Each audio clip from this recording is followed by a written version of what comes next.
Hey guys, welcome.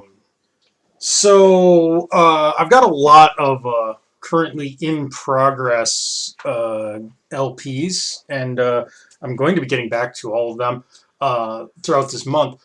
But my Saturdays are usually reserved for like a specific game. Um, it is officially Spooktober, starting today, actually. So, in honor of that, Saturdays, until we 100% it, I'm going to be playing Eternal Darkness Sanity's Requiem for the Nintendo GameCube. This is kind of a Resident Evil clone-ish game, but with a Lovecraftian twist. And it does there's some interesting mechanics. Um, I'm just going to let the game speak for itself at this point. So here we go. Deep into that darkness peering, long I stood there, wondering, fearing, doubting.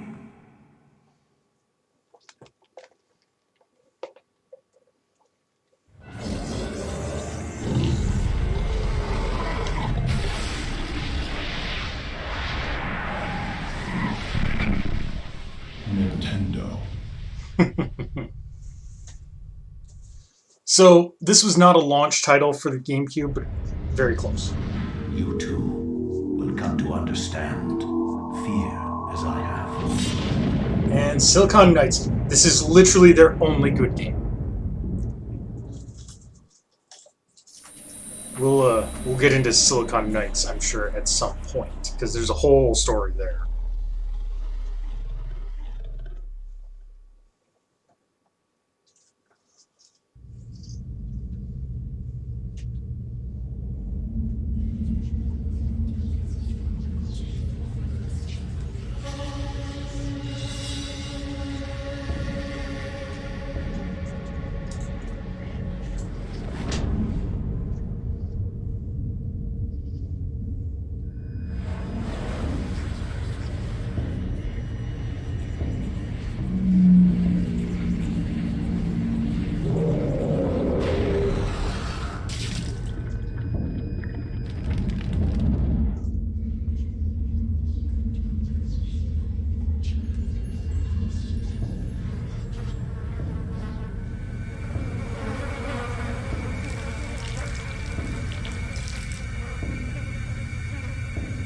Yeah.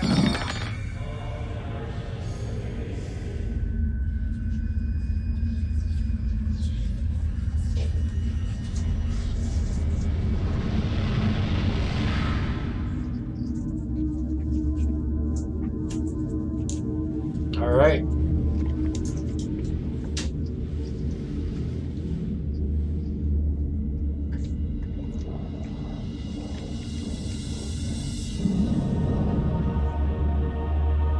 If you have never seen this game, um, it really does do some great.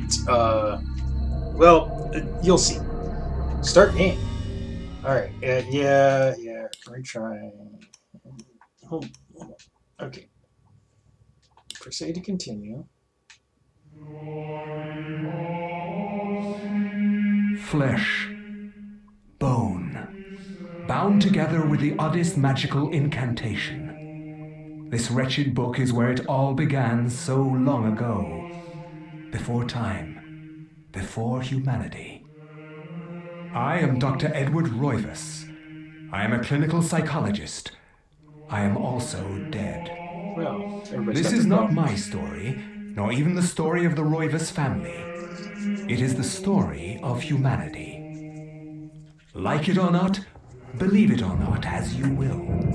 Your perceptions will not change reality, but simply color it. Humanity has been on the edge of extinction for 2 millennia, ignorant of so much and dependent on so few. The Guardians grow restless, their time once again near. Whether by fate or misfortune, my family has crossed their path, and they didn't take kindly to it. Their attention turns to my granddaughter, for she is the last of my line, and the last hope for humanity. Okay. Did it crash? It gave an error, but I don't think it's going to be a critical one. Yeah, it's still playing, so.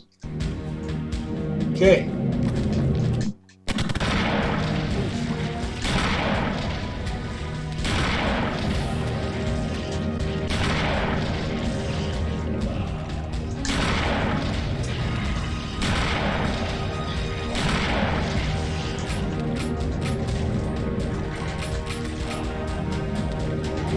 Out of 2 bullets.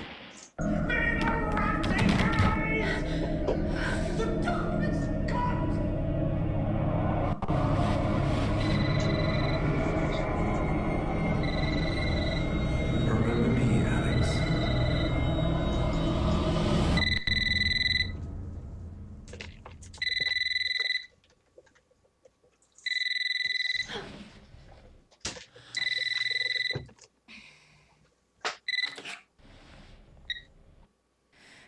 Hello? Miss Alexandra Roivas? Yeah, who's this? This is Inspector LaGrasse of the Rhode Island Police. I'm sorry to disturb you, but there's been an accident with your grandfather. I'll be on the next flight out.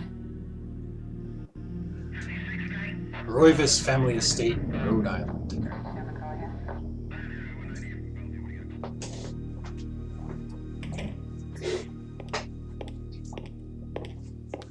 Miss Roivas, I'm pleased to meet you. I trust you had a pleasant trip? Yes, I suppose so, considering. Yes, my condolences. This is most unpleasant. It's a shame we couldn't meet under brighter circumstances. Yes, it is. Can we get this over with, please? Of course, this way. But I must warn you, it's not a pleasant sight. I'm afraid there's not much to see.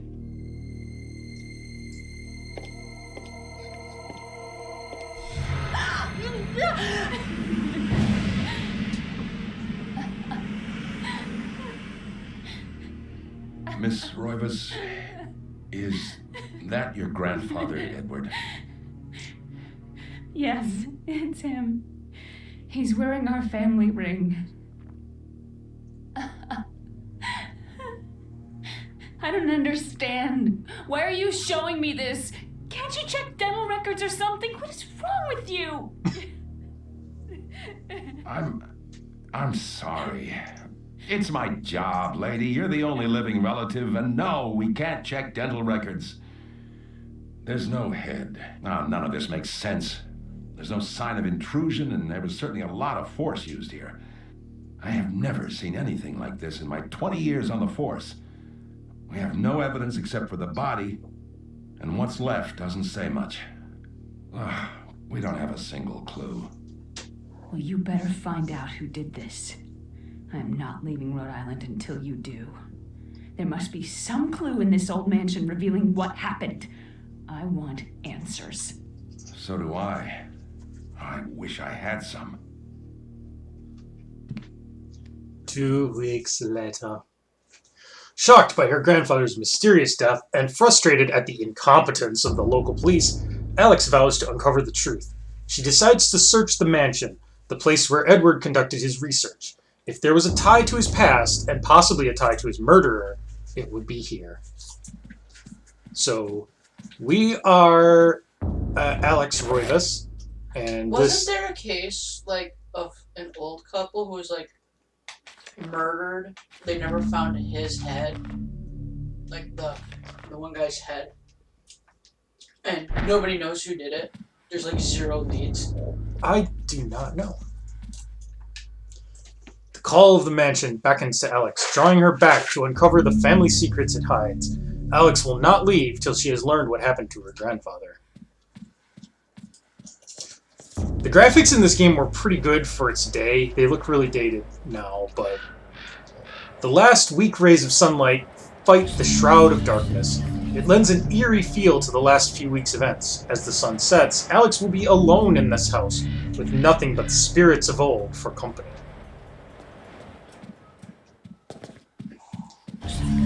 We can hold the L trigger to run, and both of these just tell you the same thing.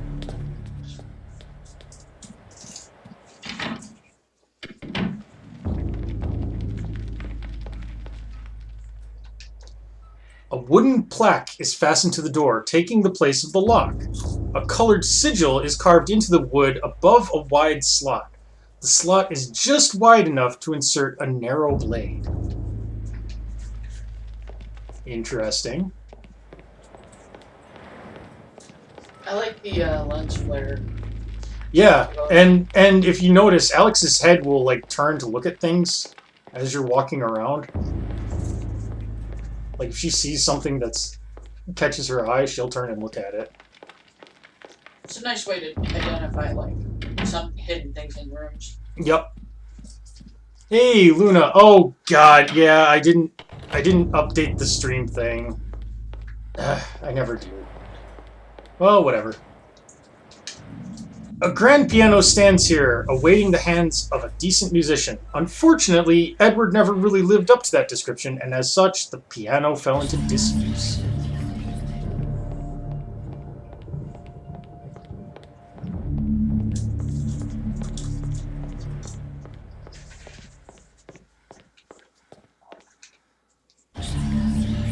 The illustration features a collection of strange line designs related to each other in a cyclical manner. There appears to be some significance to it, but it isn't particularly evident.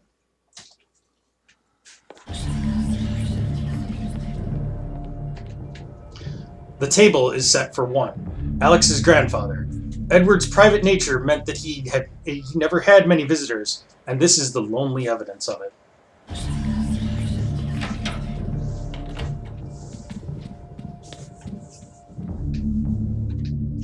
Portraits of the ancestral Roivas line the foyer walls. Their faces reveal a dark, brooding edge. There is something about each one that gives the viewer an unsettling feeling.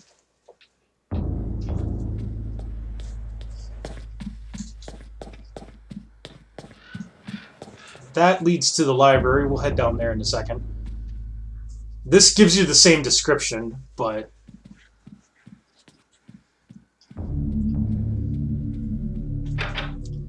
this door is locked.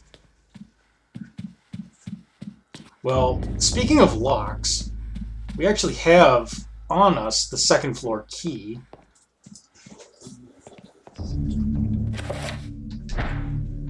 Oop. The key comes apart in the lock. The key to the second floor is broken. Perhaps there's a way of repairing it. Okay, so we can't actually access the second floor because our key broke.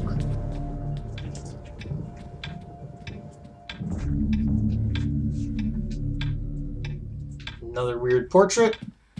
And a beautiful carriage clock.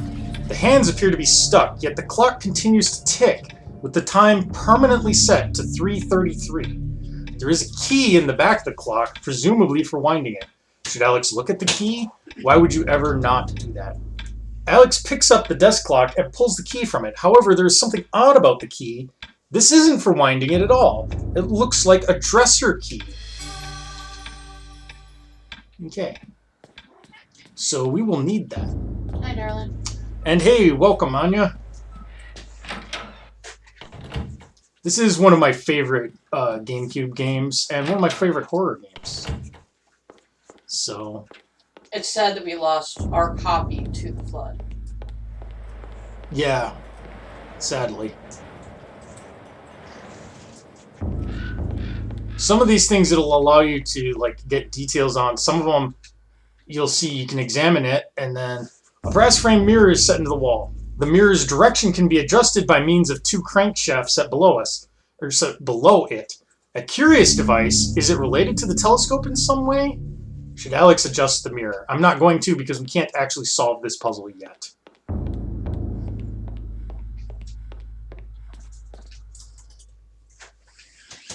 A globe cradled in a wooden frame. Its glossy surface is painted in the likeness of an ancient map. A lens situated in the northern hemisphere. A lens is situated in the northern hemisphere. God damn it! Above a label that reads, "There be dragons here." A crank socket is mounted in the telescope and appears to be linked to a mirror supported by a brass pedestal. A curious contraption, to be sure. What purpose can it possibly serve? Again, not going to adjust things because you can't. And that's another mirror thing. All of that will work for us eventually, but for right now, it does not. In the warm glow of candlelight, the Roivas family tree hangs from the wall. Shadows flitter across its surface, obscuring the detail. If one looks closely, the family's secrets are revealed.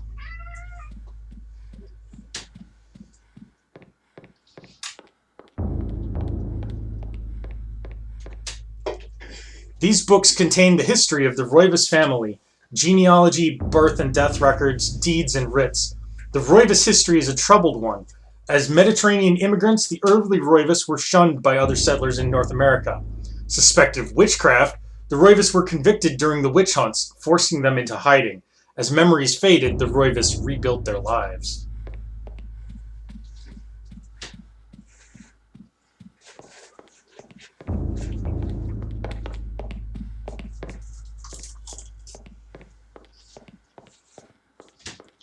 The Nintendo GameCube was not known for horror, obviously. So this is one of the few horror games that actually came out on it. The books in this corner seem to focus on the supernatural, the writings of Poe, Lovecraft, the poetry of Blake, the art of Bosch. Everything with a tie to ethereal horror or fantasy. It is all here, a reference library to the arcane. Was this Alex's grandfather's secret hobby? Maybe.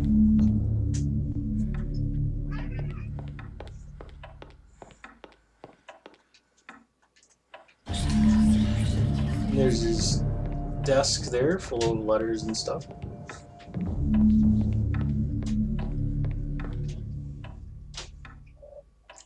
Another portrait.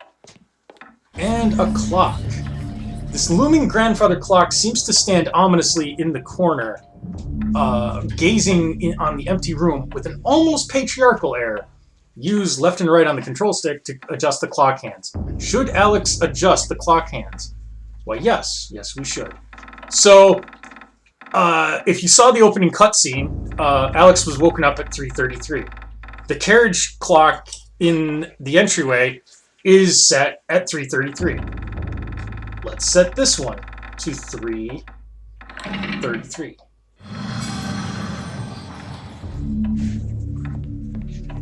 Yes, that makes perfect sense. Just run with it on this. It means you gotta pay attention to visual clues, or just fucks with it till you get it. Yep.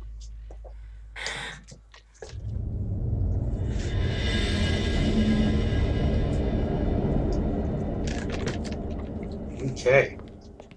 If it's pulsating, that means you touch it. A small shrine of candles. Their placement appears to be very deliberate, matching the etchings on the table and the wall's illustration. The candles are unlit. A diabolic drawing of a stack of human bodies, each one cemented into place. What twisted psyche could have executed this drawing? Though disturbing, it is meticulously rendered down to the subtlest detail, the precise anatomy of fractured bones and the convolutions of spines and ribs entwined into a mesmerizing sight.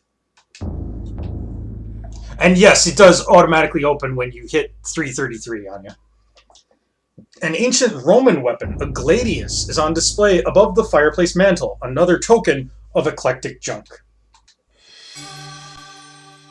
So there we go, our first weapon. This is a bizarre drawing of a Cyclopean city, its immense architecture bathed in an unnatural fog. The detail is incredible. As Alex studies it, she can almost imagine the city's inhabitants. Hi, Sterling. A painting of a jungle-shrouded building. It seems to be a temple in Asia, perhaps from Thailand or Cambodia.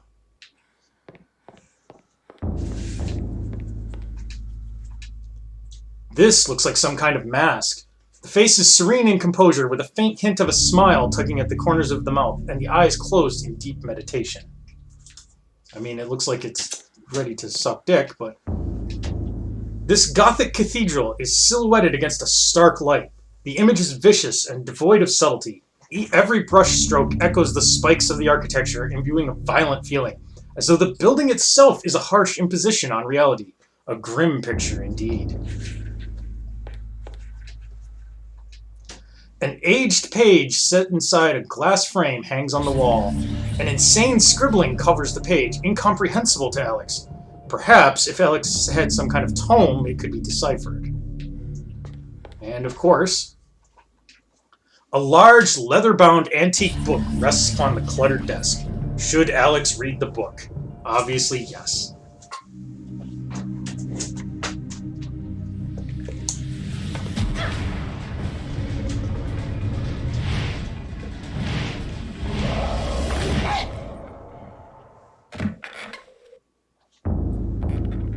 I had no knowledge of what was to come, nor did I care.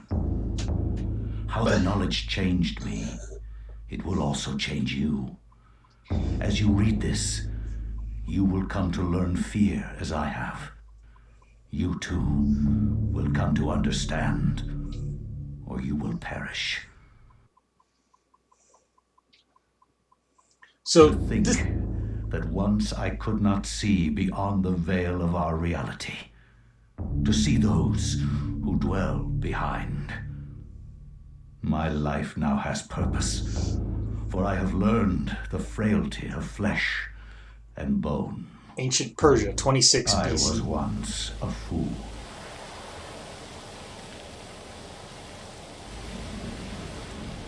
Where is Quies Candamest? Where is Conservondine? Facusatis aquae sumat, et animus eorum conferma. Pugna huis, diasit modo prima multarum, si inceptum conficiamus. Quam primum, Centurio Augustus. I would like to compliment you once more on your battle tactics. Our enemies did not have a chance. I want to point out, Do you believe that it really exists, Centurion? once they're done I talking do here, not doubt our Emperor's beliefs, or his orders. But if we are to retrieve the artifact, then we must be strong and patient. so the way they did the them speaking in a foreign language thing, they did subtitles that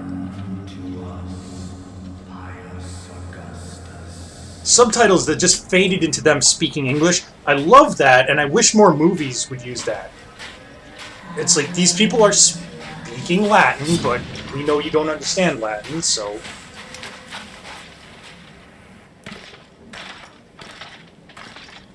This is also one of the main mechanics of the game. Throughout the game, you will play as different characters who, throughout history, will encounter these, like, various strange forces. This guy is canonically the oldest one in 26 BC.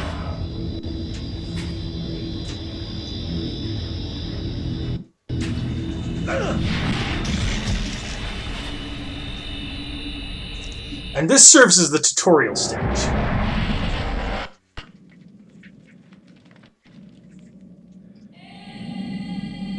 Little choppy. But Yeah, I apologize for the stuttering, but it's emulation.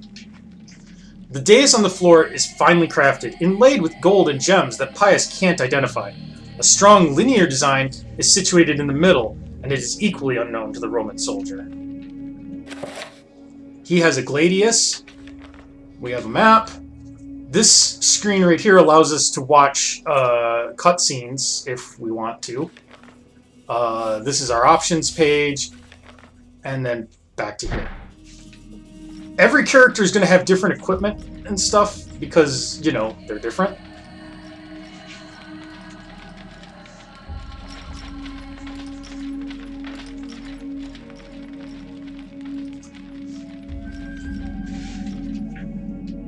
A ladder leads into the dank heart of the labyrinth. Danger lurks beneath, yet Pius's courageous resolve does not buckle. Should Pius climb down the ladder? Yes.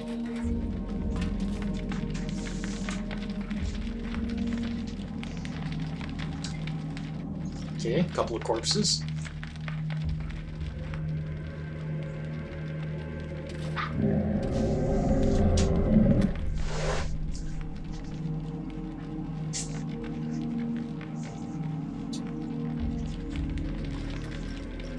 Okay.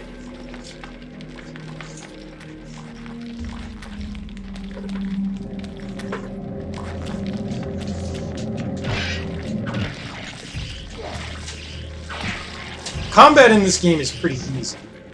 Now, I'm going to demonstrate this here. You can do a finishing move on enemies. That restores some sanity. Normally, and it doesn't do it to Pius, normally being sighted by enemies, and it'll explain this later, being sighted by an enemy causes you to lose some sanity. I'm not going to bother finishing those two off. A strange granite block lies on the floor. Okay, so we're going to pick that up.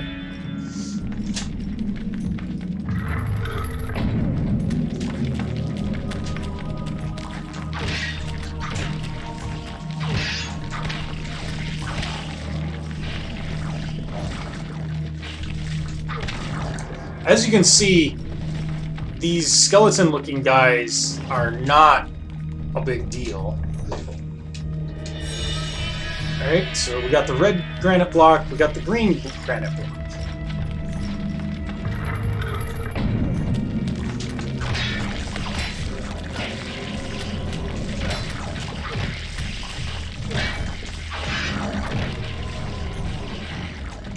I have something of a tactic that I like to use on these guys, if you hadn't noticed.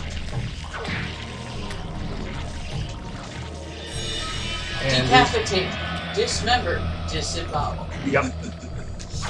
Cutting off the head prevents the enemy from sighting you, and cutting off the arms prevents them from attacking you. I'm actually going to try not to do a lot of finishing moves, for reasons.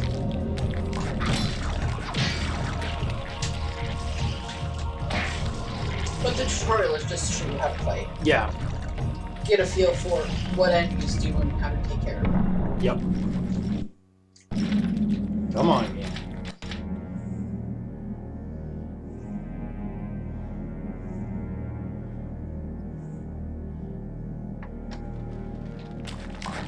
Okay.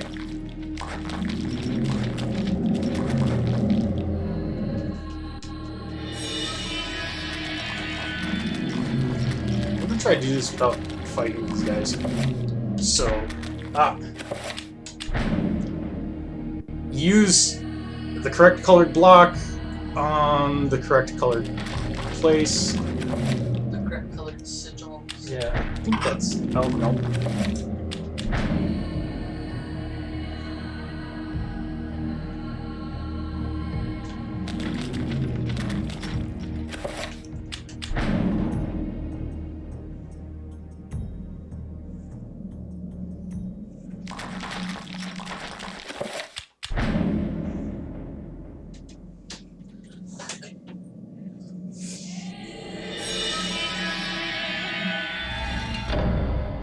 There we go.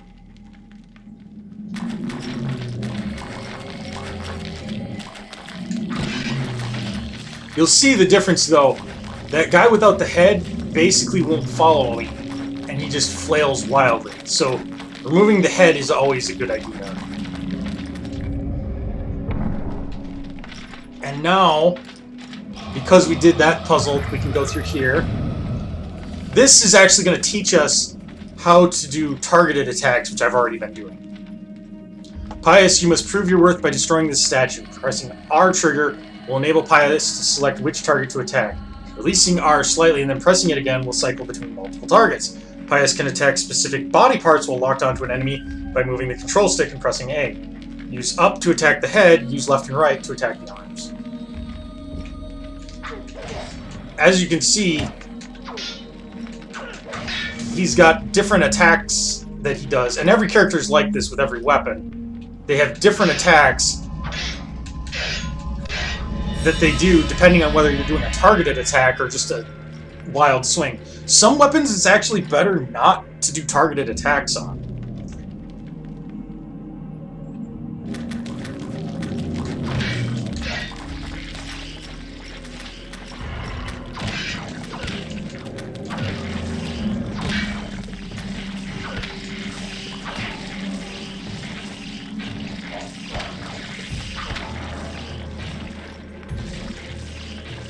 There we go. A button attached to a small pylon softly illuminates the room.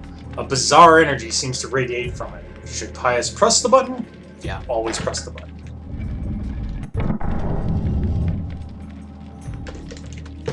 Okay.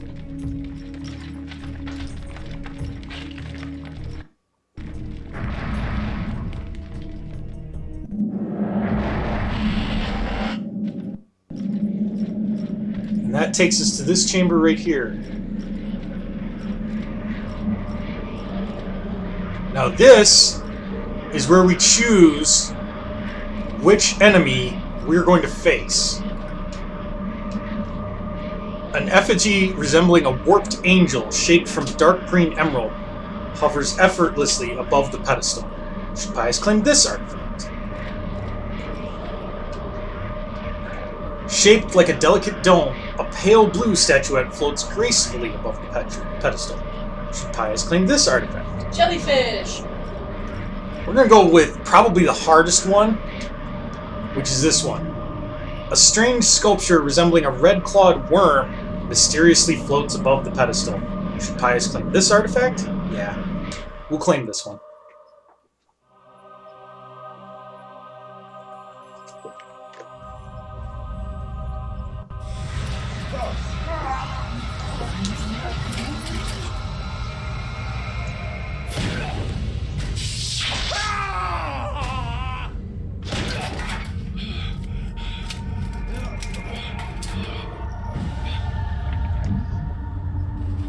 Things change slightly depending on which artifact you choose.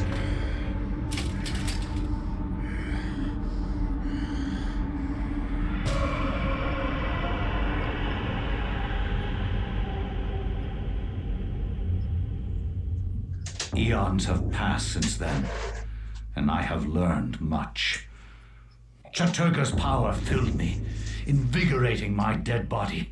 With a touch, I could level buildings, rend the ground asunder, and channel power such as mortal men could only dream. Face me, and you shall surely perish.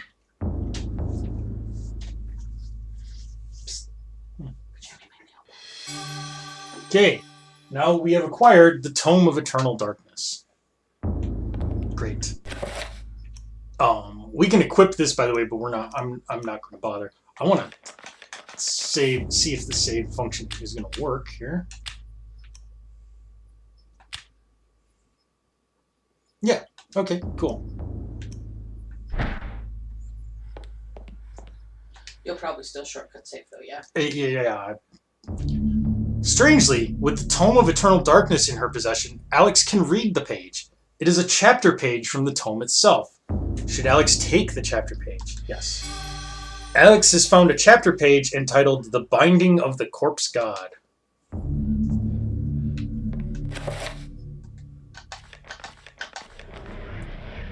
And you have to use the chapter pages to read them. I cannot say what was the true beginning, nor am I sure of its end.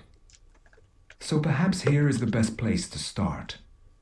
I am reminded of ideas I first encountered in Sir James George Fraser's book, The Golden Bough, a study in magic and religion. We are overwhelmed by a very human need to weave a web of meaning where there may be none. Since time immemorial, ancient peoples have dressed up their lack of knowledge as gods and demons. I have discovered that sometimes the fates of gods and mortals intertwine, and legends are born. So this is Angkor Thom region of Cambodia in 1150 AD. So over 1,000 years after. Thy time is done, great ancient. Forever in shadow will you be master of chaos, and to fade to nothing in obscurity will be thy fate. My master has planned many millennia for this day. It is the true chaos of all things that you now must be entombed amongst the beings of flesh and bone. You have a great monument here, Mantarok. It is a pity that no one will ever recognize it as yours. May the darkness claim thee, crawling chaos and damned beast. No longer will thy reign be kept over the ancients you have kept imprisoned. Thou hast seen the last of this world.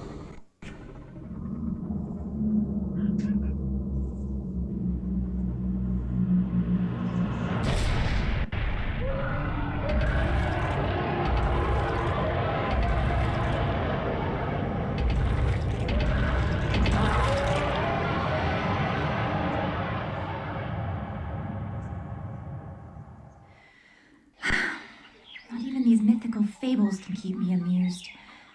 There has to be something to do around here.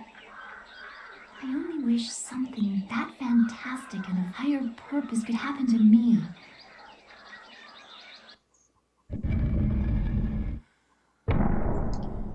Okay, so setup here is a little lazy. So we've got a short sword, and yeah, she's not dressed well. Also, you may notice that our life bar is a little smaller.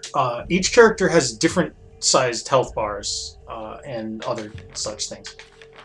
Not a lot she's got here other than the tome and the sword. And you'll notice that she can get winded. A triangular design is carved into the floor. The etched grooves are filled with colored sand. These symbols appear to be related to each other, with one having precedence over another.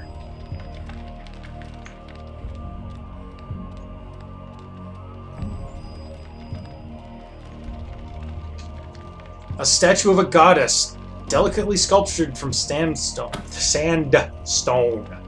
It casts an alert eye over everyone who enters the temple. There is a strange necklace about its neck. Should Ilya take the necklace from the statue? Sure.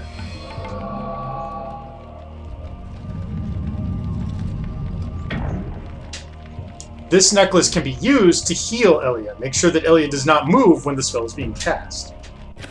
So you see it's got 10 charges. And we can use that to heal ourselves if we need to.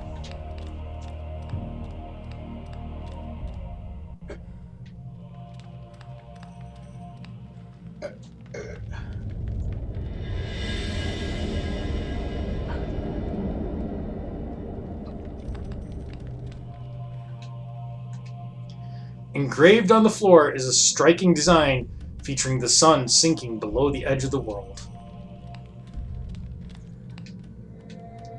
The design on the wall appears to depict a time of the day.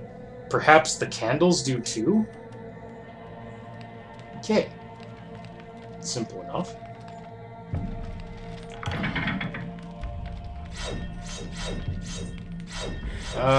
Crap. Booby traps.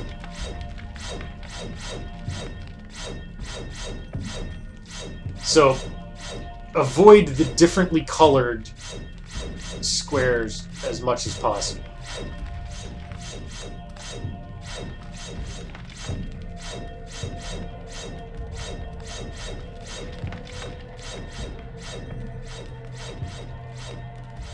That ass, though.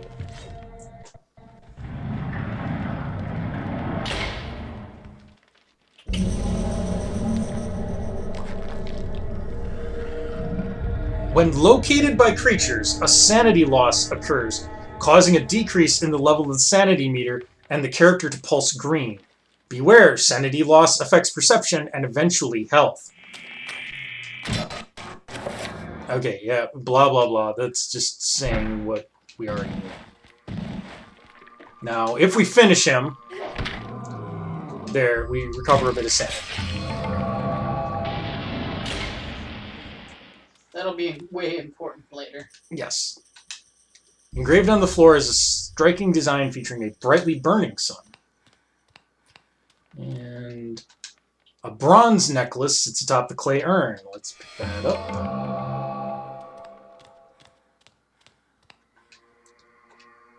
The design on the wall appears to pick time of day, blah, blah, blah. Press X, Y, A, and X to light or extinguish the candles.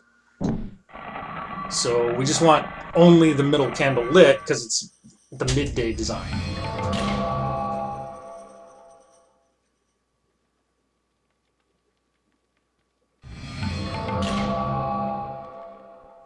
Okay, great. Now we need to make our way back through this trap-filled room, doing our best to avoid setting off traps.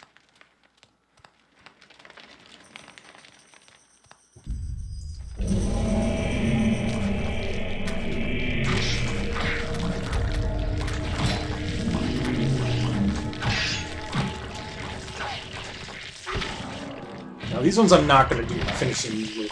I want our sanity actually to deplete. And you'll see why.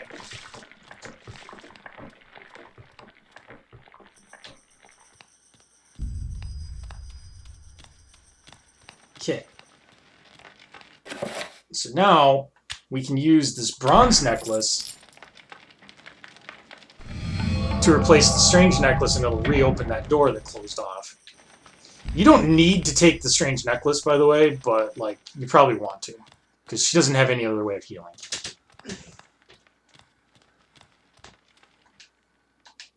Engraved on the floor is a striking design featuring the sun rising above the edge of the world. And similar over there.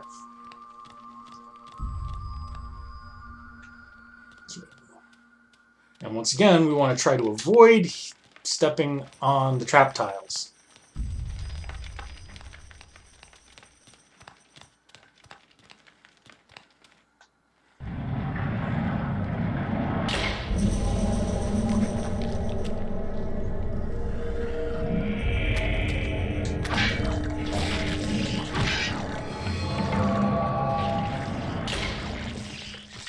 Okay.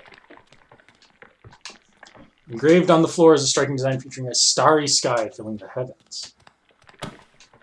And we want to extinguish. No sun.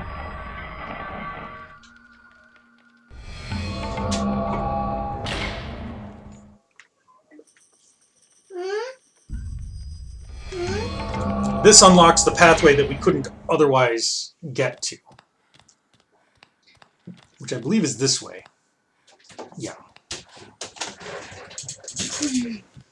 You'll notice the camera's a little wonky on us. It's not as level as it was.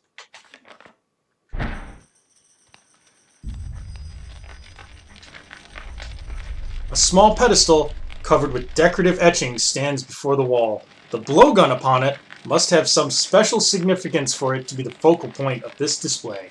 Also, the walls are bleeding. Should Ella take the blowgun? Yes.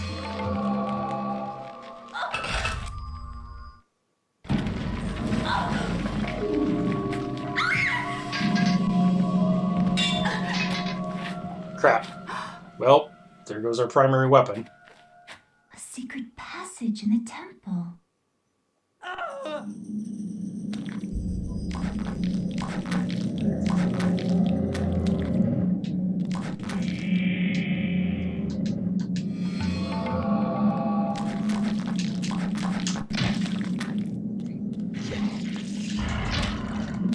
Alright, so I want to tag both of these guys. You'll see that they take damage constantly, because these blowgun darts are poisoned. It takes a really long time to kill them this way.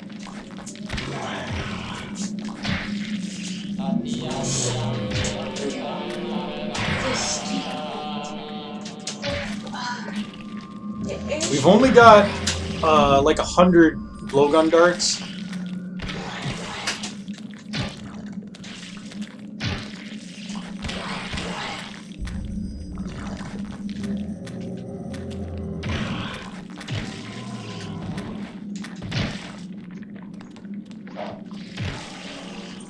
Now these guys I am going to finish for the simple reason that if I don't, they'll actually get back up.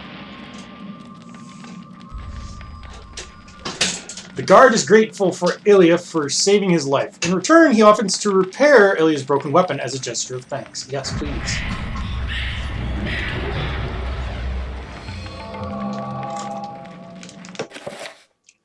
It is extremely possible... It is extremely possible for him to die and not be able to repair your sword, and then you're stuck with a blowgun for the rest of this level. The blowgun sucks. Do not use it if you can avoid it.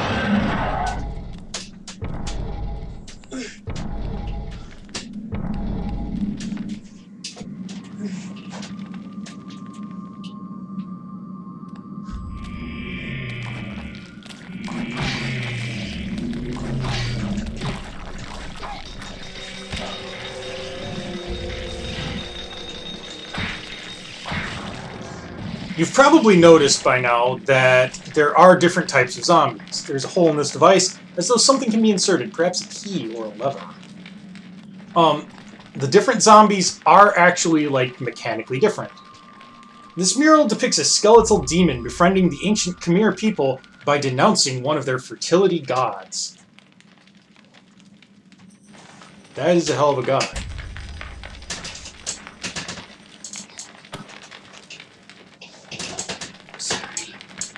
I'm moving around a lot. I apologize. Okay.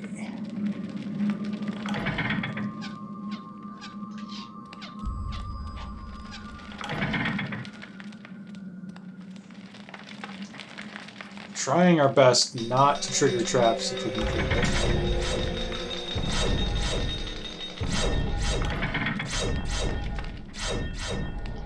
Kind of impossible to get through that without triggering them. Alright. So, zombies of different types don't like each other. Good to know.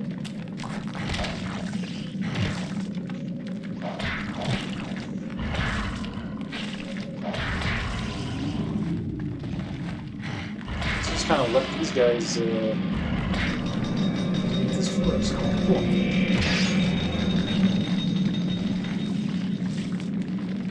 There we go.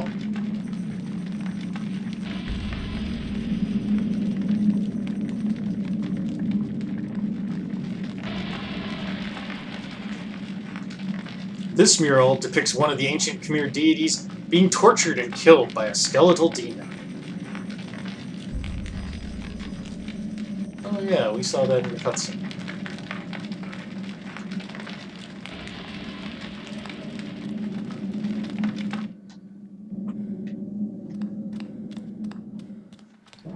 Once again, the camera's wonky on us. Interesting, interesting.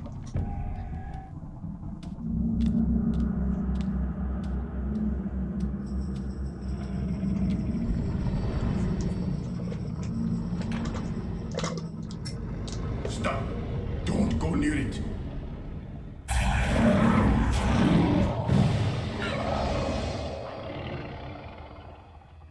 So, you are reduced to feeding on flesh and bone, Mantarok.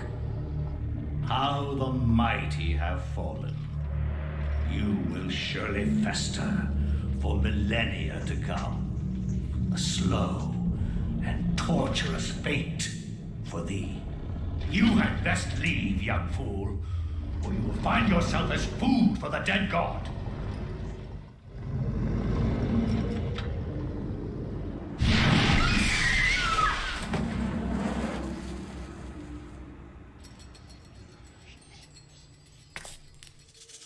You are one of the chosen many, flesh and blood.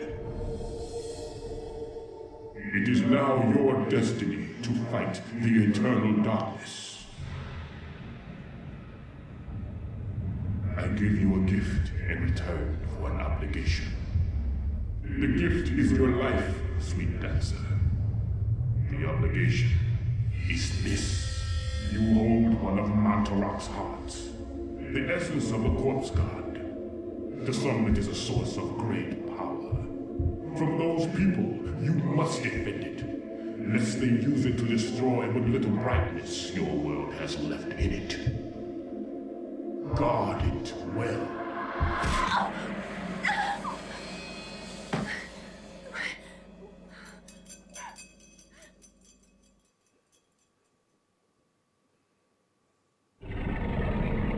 Okay.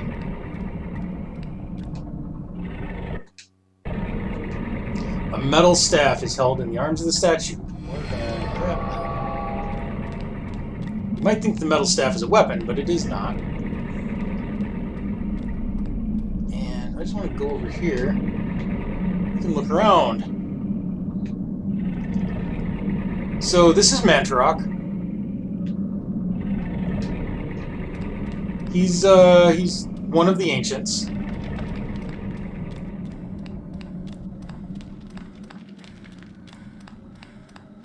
He is imprisoned here. Oh, well, we got a lot more guys.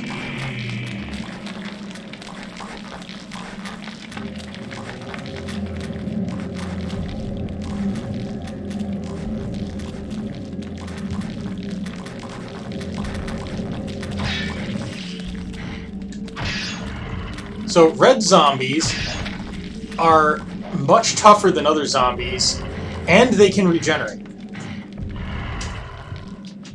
including lost heads.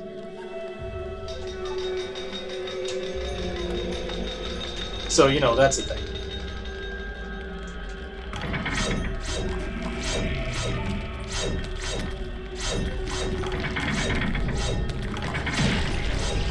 That was cool.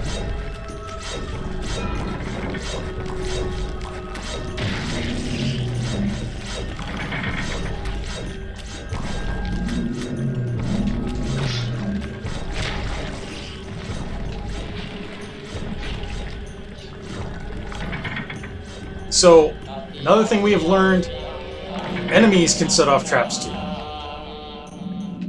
That's fun. Oh, our sanity's down to nothing. And now we start taking health damage from sanity loss. But that's okay. We're going to use our staff.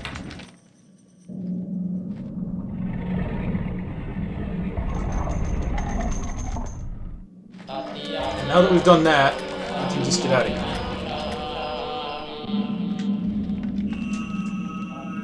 Wait, that's not the right way, is it?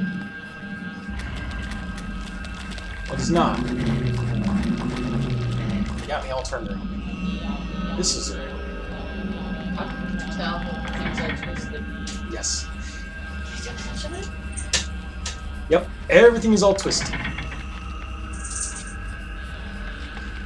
And you'll also notice that, like, there's gibbering voices in the soundtrack that weren't there before.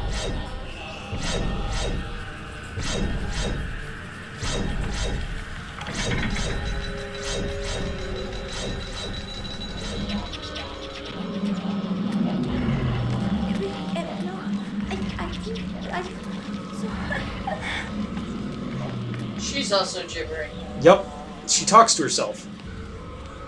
Only very crazy people do that. Well, she is very crazy.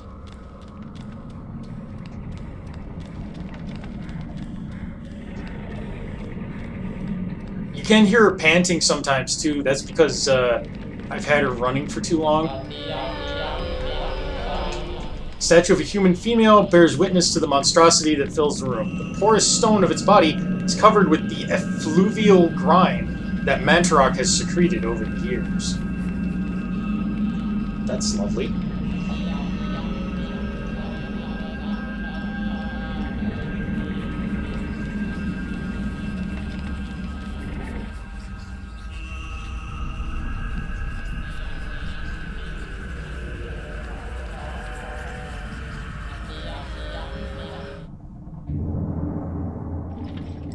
Fool! You should have run. Instead, you will die. Where is the essence of Mantarok?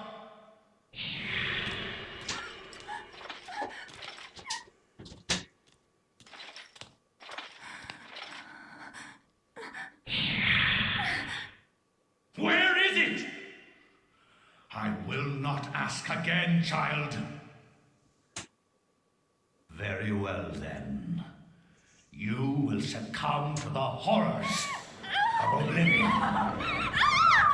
And as we know from my playthrough, Oblivion can be pretty horrible.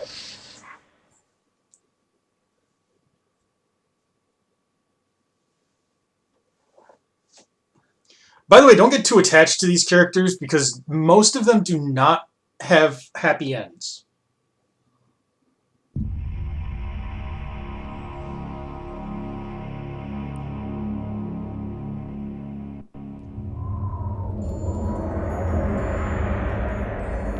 Okay. Now, you'll notice that our sanity is actually drained a little bit. We lose sanity every time we read a page.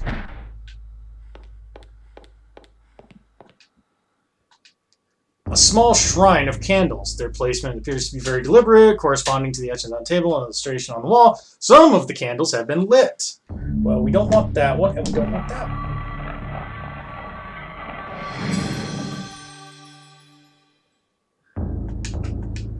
With the correct sequence of candles being lit, a hidden panel opens. There is a message tube inside. How did you come to that conclusion? How did I come To the solving the puzzle, so people know. Oh, well, it's just the candles from Elsa's chapter. Like, we several times had to light and extinguish candles in her chapter according to, like, time of day, and it's the same pattern there. So how do you know what time of day it is for that one? Because there's a picture on the wall showing that it's sunrise. See, Right. This is the information you need to tell people. So here we can check the message tube. An antique leather-bound message tube, the kind used to transport sealed message scrolls. It appears to be unopened. There might be something inside. Yes, open it. A chapter page entitled Suspicions of Conspiracy. Oh, I like this chapter. But first...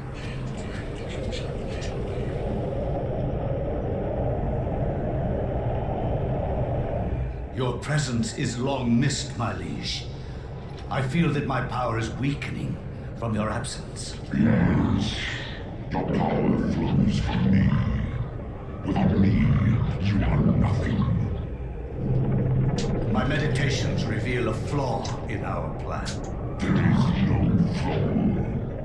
Mantarok and the others move too slowly to counter our preparations.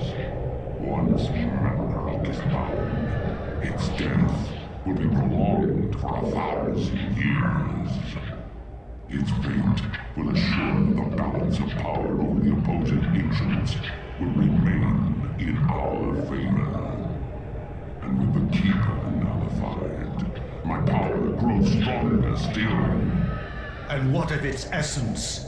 Mantarok has employed others to defend it. It is of no matter, for the power I will wield upon my return will crush all that oppose me.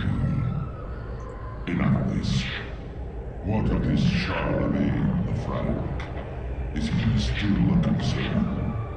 His undoing has been planned in intricate detail. Those most loyal to him will be instrumental in his death. Nothing short of a miracle will keep him alive.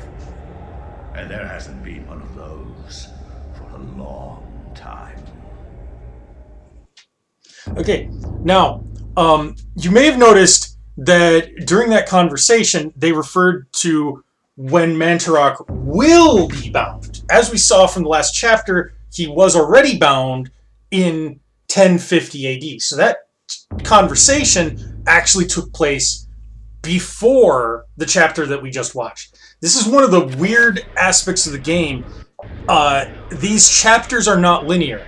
In fact, this chapter takes place before the previous chapter did. I'll show you. From my research, it is apparent that the endeavors of mankind are mere puppetry at the hands of the ancients. Whenever a king vows reform, the ancients move quickly to stifle it.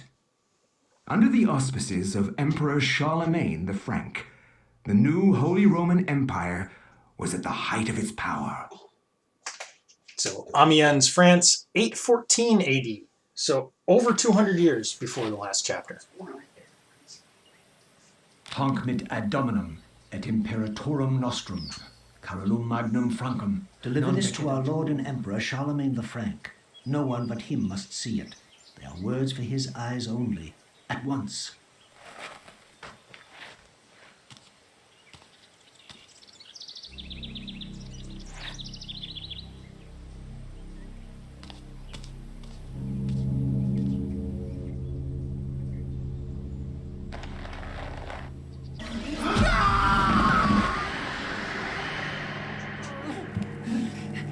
What sorcery is this? A spell? I am bewitched. If this was meant for Charlemagne, then what will become of him? I have to warn him of this treachery. Okay. So that's the setup for this chapter, is someone's trying to assassinate Charlemagne the Frank. Magic. Magic. Charlemagne was, of course, a historical figure. After Anthony briefly describes his mission, the monk informs him that Charlemagne was last seen in audience with the bishop in the visiting chamber.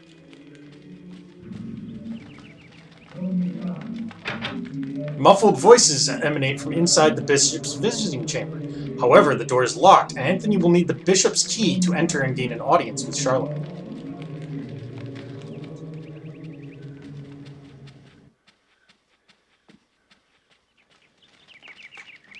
Yeah, what's up, dude? A funeral casket made from unfinished wood. It is not properly sealed and could probably be opened. Yeah, let's open the casket. Oh my god, what Lord, is it? this devil's work. We should get out of here. You have proven what we have feared the most. This poor man has been the victim of great evil. Look how his body has been defiled, as if something has burst out from inside him. Here, take this for your protection, and find the bishop. He must be informed of this horrible discovery. Okay, we've got a Scramasax.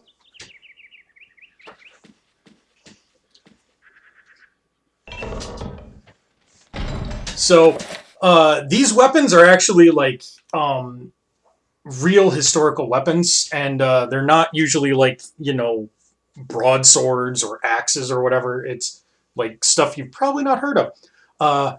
The Scramasax is a Frank and Saxon weapon. In fact, the Saxon tribe's name is descended from the Scramasax. Relies on a hefty blade to deliver a deadly cutting and slashing attacks. It does not have a handguard, as it was designed for offensive rather than defensive fighting.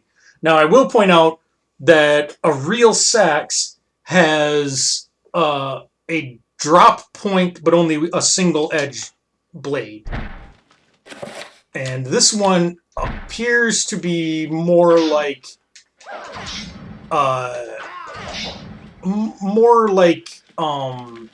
the Gladius. So it's not necessarily a historically accurate model. But it is a historically accurate weapon for this era and location.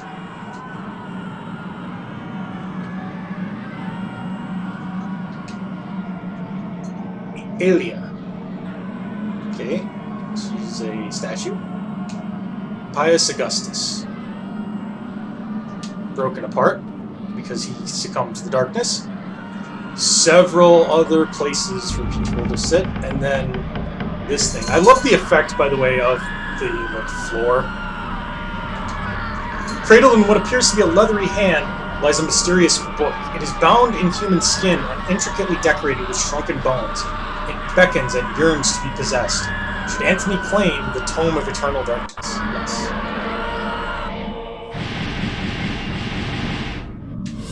So, Anthony has learned that this cutscene is meant to show you that Anthony has learned from the Tome of Eternal Darkness the events relating to Pius Augustus and to Aelia, even though the events relating to Aelia haven't actually happened yet, because the book contains all that information, both present and future.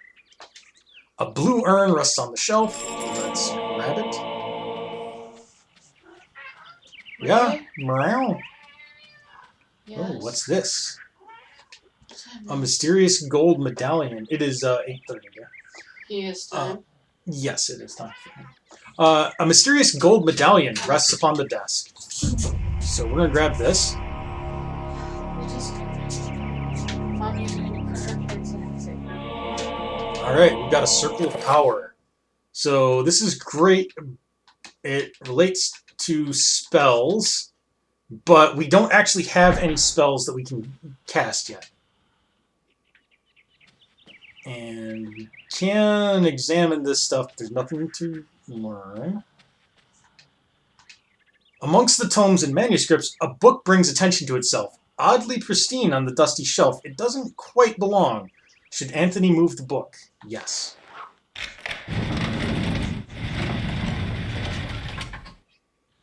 Okay.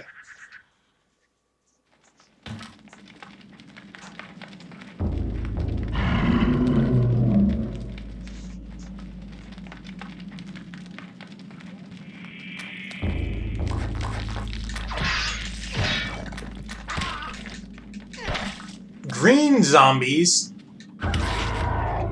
they're very weak. I'm gonna kill him just because we need that magical room. They're very weak. Yes, great. But just taking off their head isn't sufficient because it'll create a phantom version of the limb. And they'll continue to be able to function just normally.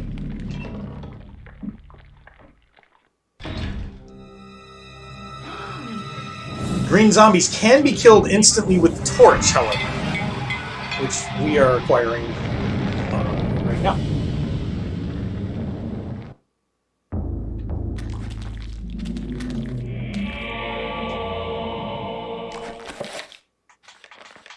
So, oops.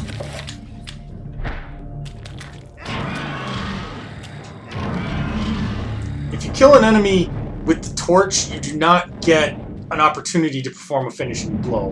But it will instantly kill Mantarok and the green zombies are Zelatoth zombies. We haven't heard that name yet, but that's what they are. Grateful for his life, the monk tells Anthony what happened. He was carrying a sacred urn from the baptismal font when he was confronted by the bishop, who was brandishing a large blade and whose eyes burned with an evil fire. Frightened, the monk dropped the urn out of shock and ran. Returning to retrieve the urn, he found only the sword the bishop had left behind. With thanks, he gives the bishop's sword to Anthony. Two-edged sword. Cool. So that's going to be much more powerful. And we got to pick up these bits of... Yes, okay, thank you. I'll get to that game. So now we've got these pieces of green urn. We're going to mix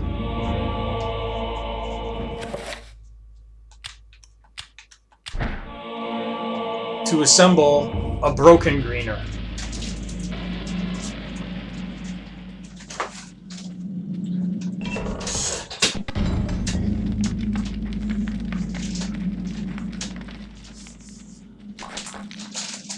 A carved stone tablet lies on the stone floor. Okay, so we have a rune and we have a codex. The codex, excuse me, the codex tells us what the rune does and what it is. This rune we don't have a codex for, so we don't know what it is or does. This one we have the codex, but we don't have the rune. And then we also have a circle of power, which is used to create spells.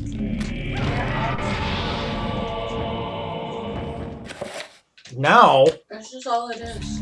we've picked up the rune, and we have the codex for this. So we have Magermore, which means item. But we need at least 3 runes to create a spell. And not every combination of runes works as a spell. Anthony is slowly being affected, by the way, by the curse. Yeah. Thank you. There. A slab of etched stone. Yep.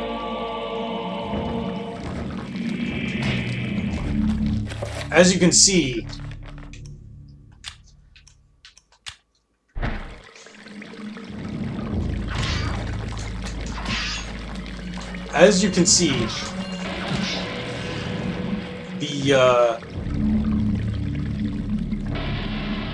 the torch not so effective against the red zombies.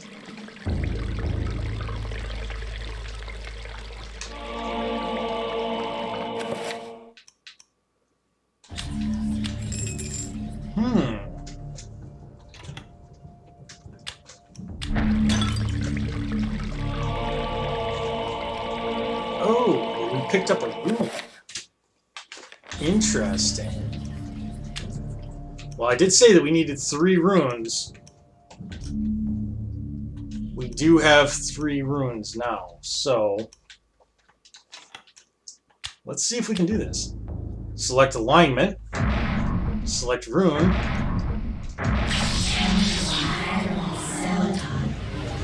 Okay, so we've created a spell. We don't know what it is because we don't know all the runes in it, but we can actually cast that. And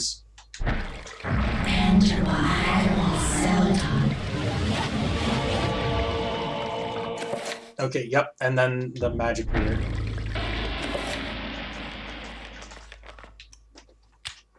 Nope, nope.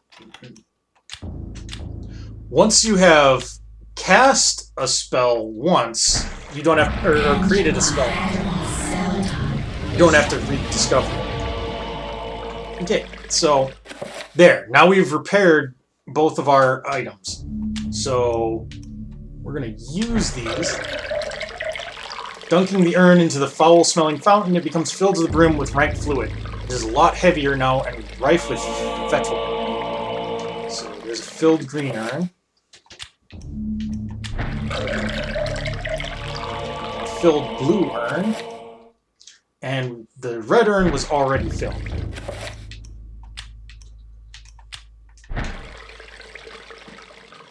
Remember when the one Mantarok zombie fell onto the tapestry and it burned away?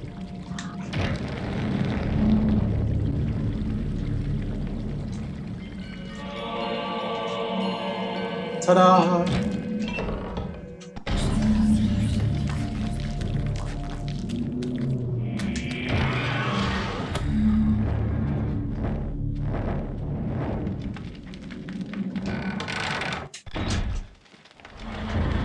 Anthony is unfortunately getting slower because he is crippled by this curse, which is annoying to me. He's becoming a zombie. Basically. Okay. Well, right off the bat,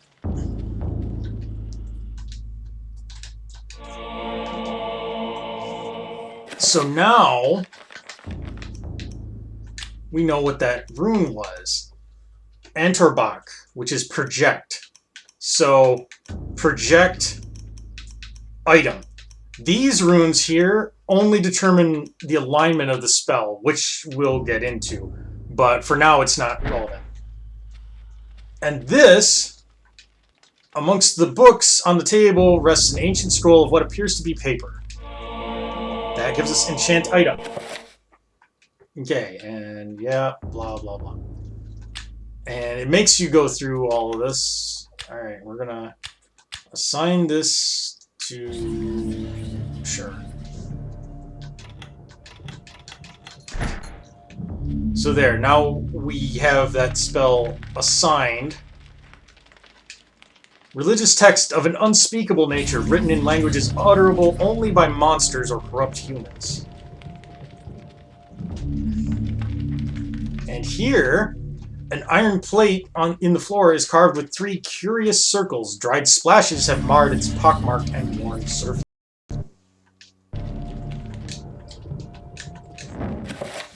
Oh, what the heck? I think it crashed. Yeah.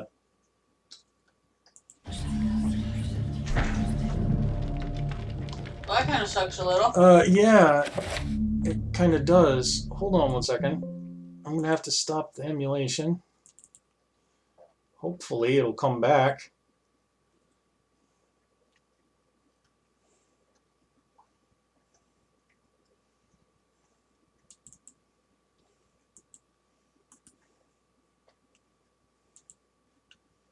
Or maybe I'll have to really kill it.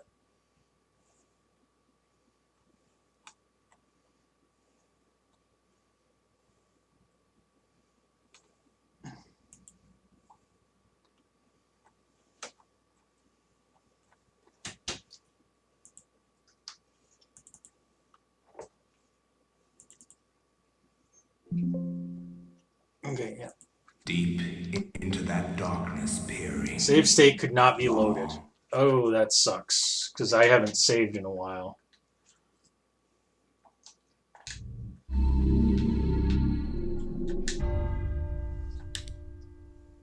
Oof, yeah, I'd have to replay the entire last chapter. Well, that sucks. I guess we're going to call it early tonight, guys.